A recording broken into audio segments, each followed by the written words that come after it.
नमस्कार, आप देख रहे हैं आरएडी न्यूज। मैं हूं योगेश चक्रवर्ती। केंद्रीय गृह मंत्री अमित शाह मिथिला की धरती पर पहुंचे और झंझारपुर में उन्होंने एक सभा को संबोधित किया। इस दौरान बिहार के मुख्यमंत्री नीतीश कुमार और आरजेडी सुप्रीमो उनके निशाने पर रहे। आमतौर पर जय श्री राम का नारा लगाने वाली बीजेपी मिथिला की धरती पर सिया राम का नारा लगाए। इसी को लेकर जेडीयू के प्रवक्ता नीरज कुमार ने अमित शाह पर जोरदार हमला बोला है कि एक तरफ जहां वो अयोध्या में प्रभु श्री राम से माता सीता को अलग कर दिए, वहीं यहां आकर वे सिया राम का नारा लगा रहे हैं। आखिर क्या वजह है कि सिया राम का नारा और दूसरे जगहों पर बीजेपी नहीं लगाती? नीरज कुमार यही नहीं रुके, उन्होंने पूछा कि अगर करोड़ों रुपया खर्च करके प्रभु श्री राम का मंदिर अयोध्या में बनाया जा रहा है और न्यायालय के आदेश पर बनाया जा रहा है, तो क्या इनके खजाने में माता सीता के लिए एक चवन्नी भी नहीं है? सुनिए नीरज कुमार ने किस तरह परत दर परत अमित शाह के भाषणों का विश्लेषण किया और उनके भाषणों की बखिया उधेड़ कर रख दी। हमको तो बोलने में लाज लगता है। गृह मंत्री एकदम नाकाबिल गृह मंत्री है।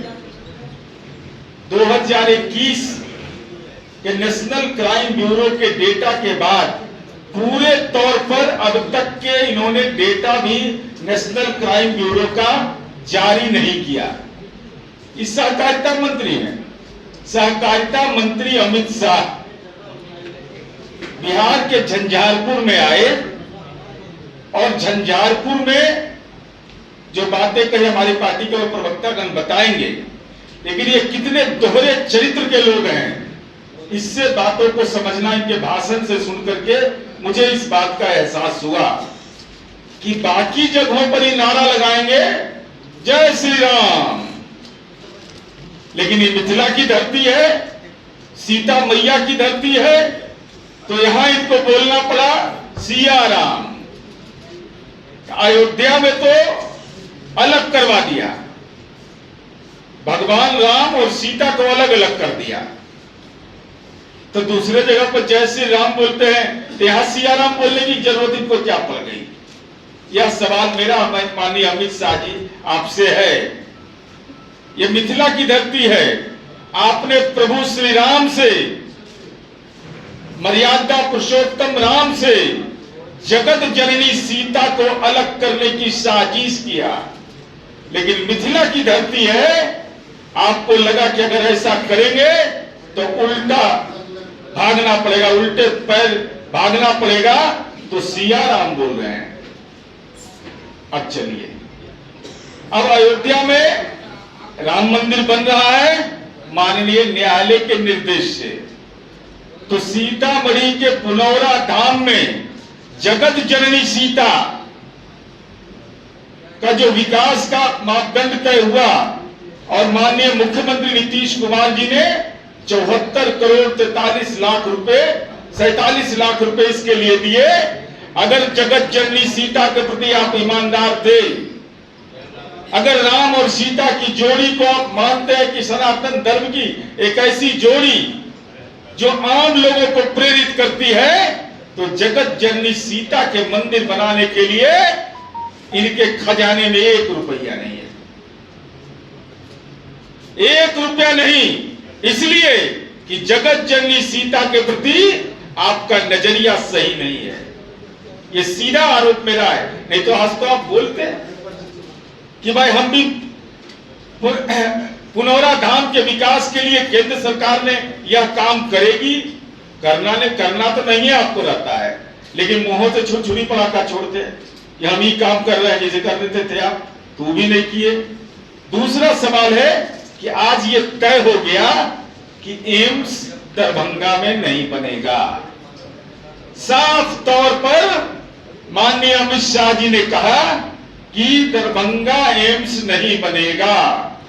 अब अंतर्राष्ट्रीय मिथिला परिषद, मिथिला राज्य निर्माण सेना, संयुक्त मिथिला राज्य संघर्ष समिति, मिथिला स्टूडेंट यूनियन के लोग धरना पर बैठे हुए थे। धरना पर 4 दिन से उनकी सुधि नहीं लिए, उनकी जरूरत उनको नहीं थी। और आदरणीय अमित शाह जी किसको देखने के लिए कह रहे थे? अरे नरेंद्र मोदी के लिए दीजिए इसरो के वैज्ञानिक वाला एक आंख में दूरबीन, झुका दिए कि वहां तो बन गया। तो आप तो सहकारिता मंत्री हैं, आप सहकारिता मंत्री हैं, इसका एहसास है ना आपको? तो नरेंद्र मोदी जी ने तो उसका उद्घाटन कर दिया था, कहा खुल गया। वहां उनको दूरबीनवा दे देना इसरो को से मांग करके कहते कि जरा इसको देख लीजिएगा ठीक से।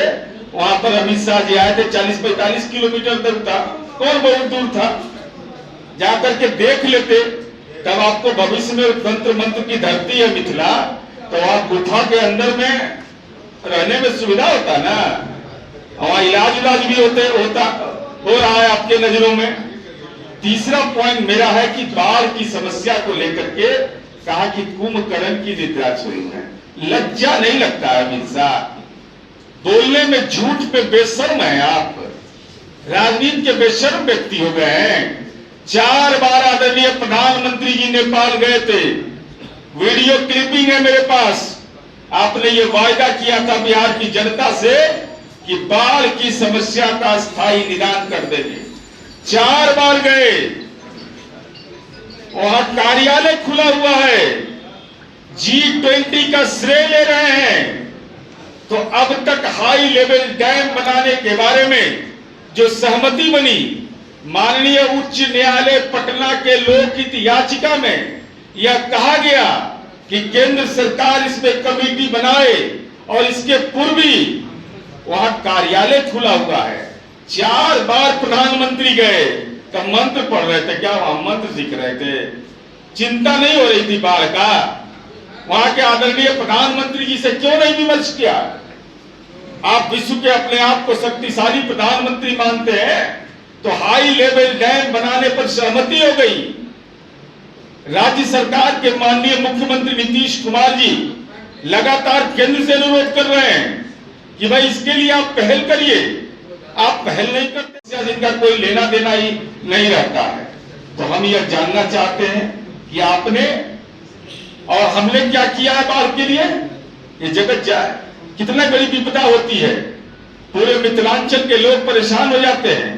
और आदरणीय मुख्यमंत्री जी आपदा प्रबंधन के तहत नीति बिहार में नीतीश कुमार जी ने बनाया, और जरा सा लाज नहीं लगता है आपको बोलने में? वहां जननायक कर्पूरी ठाकुर, अरे वो बोलते ना कि आदरणीय नीतीश कुमार जी ने वो स्टेडियम बनाया जिसका नाम सामाजिक परिवर्तन के योद्धा जननायक कर्पूरी ठाकुर के नाम पर है।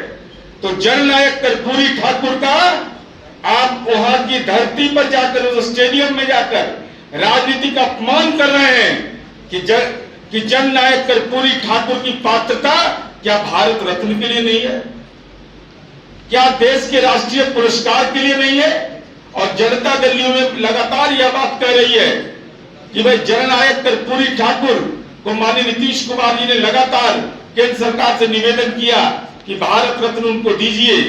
और जननायक जिस समूह के लिए लड़ रहे थे, अत्यंत पिछड़ा समूह, जो अभी जननायक कर्पूरी चर्चा हमारी पार्टी पूरे बिहार में कर रही है, तो जो अति पिछड़ा समुदाय का है, शिक्षा का अधिकार कानून होने के बावजूद कक्षा 1 से 8 तक आपने उनकी छात्रवृत्ति बंद कर दिया। हम लोग सुबह में ही ट्वीट करके बोले कि भाई उसको दीजिए, तो दीजिएगा, कुछ है नहीं। और आप लगातार, तो हम ये जानना चाहते हैं कि नेशनल क्राइम ब्यूरो का आंकड़ा जारी नहीं हो रहा है, और कह दिए कि छुट्टी के बारे में, तो हम जानना चाहते हैं अमित शाह जी सहकारिता मंत्री ज्ञान दे रहे थे हम लोग को, तब गुजरात में दीपावली का कितना दिन छुट्टी मिलता है? दिलवा दीजिए। गुजरात मॉडल पर वोट मांगे थे, महिलाओं को तीज का छुट्टी जोगी मॉडल में नहीं है, छठ पर्व का एक दिन छुट्टी नहीं है, अनंत चतुर्दशी का छुट्टी नहीं है, अब बनारस पंचांग में सब पर्व है, तो बनारस पंचांग को मानते हैं कि नहीं? अगर सनातनी है तब, और सनातन धर्म के महिलाओं को अपने सुहाग की रक्षा के लिए तीज करने का अधिकार है कि नहीं? उनको छठ करने का अधिकार है कि नहीं? अनंत चतुर्दशी करने का अधिकार है कि नहीं? वहां के आम आवाम को, पूर्वांचल के लोग तो छठ करते हैं, पूरी दुनिया में छठ होता है, तो छठ में छुट्टी नहीं दिए तो ये किसके कानून के तहत किए? जोगी जी, अमित शाह जी डरते काहे हैं आप? ठीक है, आप सहकारिता मंत्री के रूप में आपकी चर्चा ज्यादा है, गृह मंत्री के रूप में आपको नाकाबिल मानता है आदमी, लेकिन आपको तो यह कहना चाहिए कि भाई कम से कम वहां की महिलाओं को तीज करने का अनुमति दो, अनंत चतुर्दशी का अनुमति दो, छठ दिन का मैंने सूर्योदय होता है, सूर्यास्त में नहीं करता है वहां, ऐसा थोड़े उत्तर प्रदेश में सूर्यास्त नहीं होता है, तो छठ का एक दिन का छुट्टी क्यों? छठ का 2 दिन का अर्घ होता है, सब लोग श्रद्धा से करते हैं, और आना है तो देख लीजिए करके। माननीय अमित शाह जी, बिहार का छठ देखिएगा, और नए मन करे यहाँ पेट में दर्द अगर होता है तो पूर्वांचल के लोग दिल्ली में जो छठ करते हैं उसी का अवलोकन कर लीजिए, तो आपको एहसास हो जाएगा कि हम लोगों ने क्या काम किया है। कि आपने आज आ करके यह स्पष्ट कर दिया कि आपकी कृपा नहीं है। अगर राष्ट्रीय राजमार्गों का विकास हुआ तो मंदिर तोड़ने का कलंक भी आपके माथे लगा है, जो मैंने पहले आरोप लगा चुके हैं। और माननीय नीतीश कुमार जी ने अपने शासन काल में उन विस्थापित मंदिर और मस्जिदों को बनवाया, और पूछते वहां पर जितने थे भाजपा के सांसद और विधायक कि बताओ अपने सांसद क्षेत्रीय विकास योजना से और विधायक फंड से कितना रुपया दिए हो मंदिरों की घेराबंदी के लिए, श्मशान की घेराबंदी के लिए कितना दिया है? कि फर्जी सनातनी है, ये सब फर्जी सनातनी है ये लोग, और केवल भ्रम का बादल पैदा कर रहे हैं, बिहार की छवि को खराब करना चाहते हैं।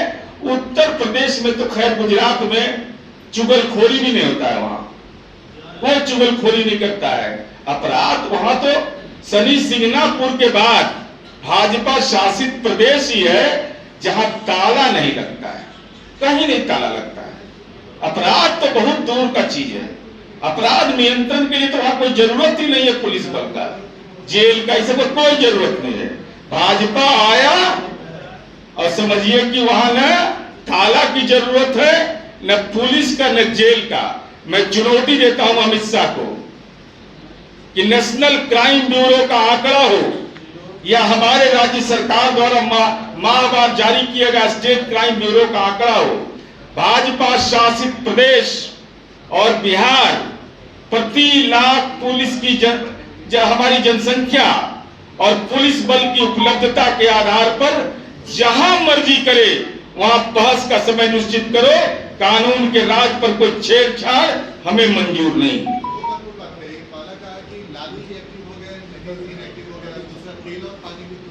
तो पहले वो बता दें कि नरेंद्र मोदी एक्टिव है, इनएक्टिव है ना? नरेंद्र मोदी को एम्स का दरभंगा दिख गया, अमित शाह मोटा भाई को दिखाइए नहीं पड़ा, तो बड़ा मुश्किल है भाई। और जिसका नीयत अच्छा होता है उसकी नीति भी अच्छी होती है, और नीति जब अच्छी होगी तो उसके परिणाम भी सुखद होंगे। आपकी नीयत गड़बड़, नीति गड़बड़, तब परिणाम भी दुखदे रहेगा आपका। तो वही तो बताए, नियत नीति, जिसका नियत अच्छा होगा उसी की नीति अच्छी होगी, तो जिसकी अच्छी नीति होती है उसके अच्छे परिणाम होते हैं। आपकी न नियत अच्छी न नीति अच्छी, तब परिणाम तो दुखद होगा। और अमित शाह जी, एकदम नरेंद्र मोदी से डरना नहीं आपको है, एकदम बोलिए कि नरेंद्र मोदी तीसरा उनका नेत्र खुला और वहां एम्स उनको दिखाई पड़ता है। अरे बताइए तो, इनको दिखाई नहीं पड़ता है एम्स, छुट्टी ज्यादा है। गुजरात मॉडल पर बेचारे मोदी जी, शाह जी, लोकल बिहार बीजेपी वाला बीपीएल वाला नेता सब है, गुजरात मॉडल को प्रभावी मानता था। तो गुजरात मॉडल को अगर प्रभावी मानते हैं तो इतना जानकारी इन लोग को है ना कि एजुकेशन कंकरेंट लिस्ट में है, हर राज्य को अधिकार प्राप्त है। तो आप कह रहे हैं कि फला के कहने पर आपने कर दिया, तो वहां किसके कहने पर किया है? वहां किसके कहने पर उत्तर प्रदेश में तीज की छुट्टी नहीं मिलती है? छठ का एक दिन का छुट्टी मिलता है, अनंत चतुर्दशी का छुट्टी नहीं मिलता है, तो गुजरात में तो 20 दिन मिलता है दीपावली का छुट्टी। तो गुजरात मॉडल के आधार पर कर दीजिए भाजपा शासित प्रदेश में 20 दिन का छुट्टी। ऐसे विषय पर सियासत करना ये गलत है। हमारे पार्टी या इंडिया गठबंधन का निर्माण हुआ है केवल और केवल संविधान की रक्षा का मूल प्रश्न है। संविधान के तहत इजाजत देती है हर धार्मिक ग्रंथ, हर सामाजिक समूह को, हर परंपरा के लोग को। ऐसा कोई तय नहीं है कि जो सनातन धर्म वाला होगा वो जब तक के खड़ाऊ नहीं पहनेगा। अब अमित शाह खड़ाऊ कहां पहने थे? जनेऊ दिखाई नहीं पड़ रहा था, शिखा उनका दिखाई नहीं पड़ रहा था। तो इसका मतलब क्या हो गया? इसका मतलब क्या हो गया? ये बयान निश्चित रूप से हमारी पार्टी और हमारे गठबंधन के साथी माननीय उप मुख्यमंत्री तेजस्वी यादव ने भी इन बातों को खारिज किया है।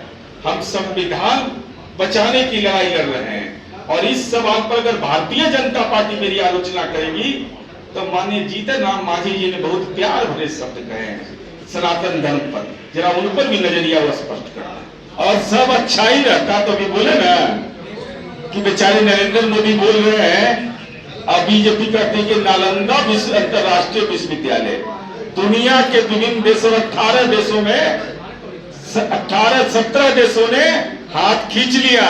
इससे बड़ा शर्मनाक क्या होगा अमित शाह और नरेंद्र मोदी जी, जो चाइना हमारा सामरिक दुश्मन है, चाइना ने नालंदा विश्वविद्यालय की स्थापना कर दी।